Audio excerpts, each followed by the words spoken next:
Parents left outraged after a school principal banned their daughter from taking her class picture.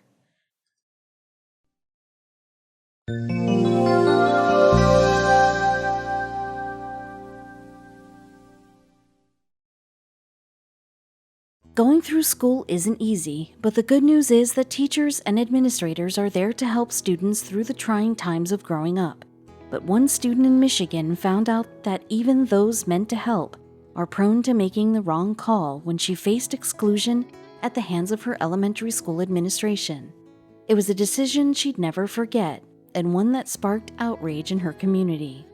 8-year-old Marion Scott could not wait for picture day. She loved the idea of being represented forever in her school's yearbook, and as a friendly, confident student, she knew she would put forth her best smile. What she didn't know was how poorly the day would turn out. Marion's mother, Latoya Howard, was very proud of her daughter. She described the third grader as a happy girl who loved singing, and in light of the upcoming picture day, she decided to do something special for her. See, for quite some time, Marion had been wanting to try a different hairstyle before the school picture was taken. School pictures can be notoriously awkward, so she wanted to avoid an embarrassing photo forever immortalized in the yearbook. Marion's vision for her hair involved intricate braids and a lovely red hue to express her individuality. Latoya did her daughter's hair herself and made sure it was perfect. Marion wasn't disappointed. With such a gorgeous outcome, Marion couldn't stop looking at herself in the mirror and smiling. She felt like the new hairstyle fit her perfectly. She couldn't wait to show off her individual style at school just in time for picture day. The signature red backpack completed the picture day look. Latoya said Marion just kept hugging her and saying, "Thank you, Mom." Seeing her daughter so excited made Latoya feel amazing. Unfortunately, the feeling was short-lived. When the fateful day arrived, Marion strutted proudly down the halls. She didn't have to practice her smile for the camera because she couldn't stop smiling anyway. For the time being, she felt so confident and beautiful. However, while Marion lined up with the other students waiting for her turn to say cheese, she was abruptly pulled aside. The rest of her classmates posed, and she was left to wait in the hallway all alone, with no explanation. Turns out the administration decided that Marion's new hair was not part of the dress code. Therefore, she was denied the chance to represent her school in the yearbook. Marion quickly went from being over the moon to feeling completely defeated. When she went home and explained the situation, her mom and dad were angry, noting specifically that Marion shouldn't have been punished for something at school the family allowed her to do at home. "It's upsetting," her dad said. "There's just no way I felt like this would happen." Her father was upset that they were not contacted and that she was excluded from the photo with no questions asked. "If they at least would have reached out to us and said, 'Hey, come get her, she's got a hair issue. We need you to change it,'" her dad said. "Then it would have been a different story." Paragon Charter School issued a statement on the incident, defending their policies. The administration cited the school handbook, which states students' hair must have natural tones. Bright dews, wild mohawks, and Marion's red braids were out of the question. As for why her parents were not notified about the issue, the school stated that they sent out a voicemail to all parents reminding them of the dress code policy before picture day. Her parents claim they never received the voicemail in question. Most importantly, Marion's parents just hoped for better communication in the future. A representative for Paragon Charter stated, "We understand the importance of good communication in helping strengthen the partnership we have with our families, but this didn't help Marion's case." Unfortunately for her, the damage was done. Not only was Marion left out of the yearbook, she had to change her beloved hairstyle within the week to be allowed back at school. It wasn't until Latoya got a message from a stranger that Marion's situation changed. A professional photographer, Jermaine Horton, heard about Marion's story on the local news. He thought the school's behavior was absurd and decided he had to act. Using his skills, he was determined to help remedy the wrongdoing. Pamela agreed to take Marion's picture for free, red hair and all. Although she missed the school picture, having her own mini photo shoot done by a professional photographer helped her build her self-esteem back up. But the best news of all was yet to come. As it turned out, there was still hope for Marion to make it into the yearbook after all. Retakes were coming up, and as long as she maintained her natural hair color, she would be free to participate. So her parents complied with the dress code policy, and Marion was back at school with the approved hair color and ready for her close-up. Though Marion was elated to get her photo in the yearbook, this was merely a band-aid for a bigger problem. The conflict between Marion's family and her school opens up a greater concern on what the place of individuality is at school. Where is the line between uniform and undue regulation?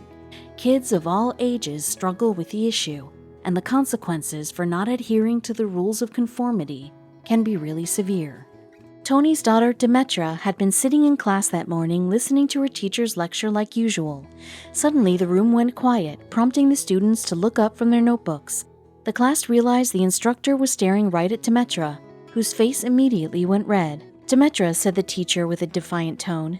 "Yes?" Demetra asked, confused and already embarrassed. She could hear her classmates whispering around her. Sadly, her instructor's response would end up bringing her to tears. "You are in violation of the school dress code," said Demetra's instructor, causing the entire classroom to gasp. Demetra was shocked as well, having nearly forgotten what she had on that day. She immediately looked down and examined her clothes. What dress code exactly was she violating? According to her instructor, Demetra's blue romper was far too short. So short, in fact, that her teachers insisted on stopping a lecture to bring attention to it. Plenty of Demetra's schoolmates were wearing similar outfits on that 90-degree morning. Why weren't they being signaled out? Demetra's father would soon find out. Demetra couldn't believe what was happening. She'd worn similar outfits many times and didn't think there was anything wrong with her clothing choice.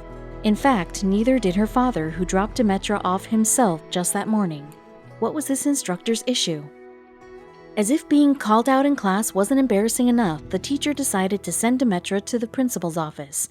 Feeling a sudden sense of shame, Demetra stood up and walked out. By the time she arrived at the office, the principal was waiting there angrily. The teacher had already told the principal everything, leaving Demetra helpless. She attempted to defend herself, but the principal accused her of being disrespectful. The principal decided to give Demetra's father a call to explain the situation. Tony was at work when he received the school's phone call. When the principal mentioned Demetra's outfit, Tony was confused, thinking perhaps Demetra had changed into something scandalous after he dropped her off that morning. To Tony's surprise, the principal had given him an ultimatum. The principal told Tony one of two things was going to happen. Either Tony would pick up Demetra from school or someone would bring her a change of clothes. Tony agreed to bring her a new outfit, though he was already questioning the judgment behind the school's punishment. Tony left work and headed straight to the house to find Demetra a new outfit. He grabbed the first items he found on her dresser, which were a plain tank top and denim shorts. Surely these items were an appropriate choice for his daughter's comfort on that sweltering hot day. Tony left the house and headed to his daughter's school. When he arrived, he saw a familiar figure standing at the school gate. His daughter, Demetra, was right where he had dropped her off that morning, only this time she was in tears. Tony handed the new outfit to the crying Demetra, who bolted inside to change. Tony decided to have a chat with the principal. After parking, Tony headed into the front office where he spotted Demetra in her new outfit. Yet she was still in tears. Tony was shocked when he found out why. The principal didn't notice Tony when he walked into the office. She was in the middle of screaming at Demetra for choosing yet another inappropriate outfit. Tony, having picked out the outfit himself, was outraged. The principal was shocked when Tony made himself known. The principal insisted that Demetra's new outfit was also too short for the school's dress code. So Tony fired back. "I asked Demetra to bend over and touch her toes," Tony told Today. "Nothing is hanging out, nothing is inappropriate. I don't understand this dress code rule." The principal once again adjusted her reasoning. This time, the principal said the shorts didn't pass the fingertip test, which meant Demetra's fingers couldn't dare pass the length of the shorts. And yet, girls walking in the very halls next to them were wearing similar outfits, which Tony pointed out himself. That's when the principal let something slip. The principal called Demetra's outfit a distraction. Tony perked up and calmly asked the principal to repeat herself. Realizing her blunder, the principal did her best to rephrase. Tony asked who exactly was being distracted by Demetra's clothing. The principal's answer left Tony furious. The principal admitted Demetra's outfits were too distracting for the boys at school, which Tony found damaging. We have to have dress codes that don't cause girls emotional issues, cause them to question their bodies or feel like they're sex symbols at 13 years old, said Tony. Because they're not, they're just kids. Demetra also stood up for herself, mentioning how the dress code rules were never enforced on boys, who, for example, wore baseball caps, which were banned, or inappropriate shirts. Still, the principal forced Demetra to wear a pair of leggings for the rest of the day. Tony decided the fight had just begun. Tony went to the media and threw the school into the spotlight. The father and daughter appeared on Today and local news stations with their complaints, forcing the school to put out a statement. The Los Gatos Union School District believes that appropriate dress and grooming contribute to a productive learning environment. Despite the school's efforts to push back, the principal had since held meetings to reevaluate dress code ethics with parental input. He considered cases outside the walls of his own school, too.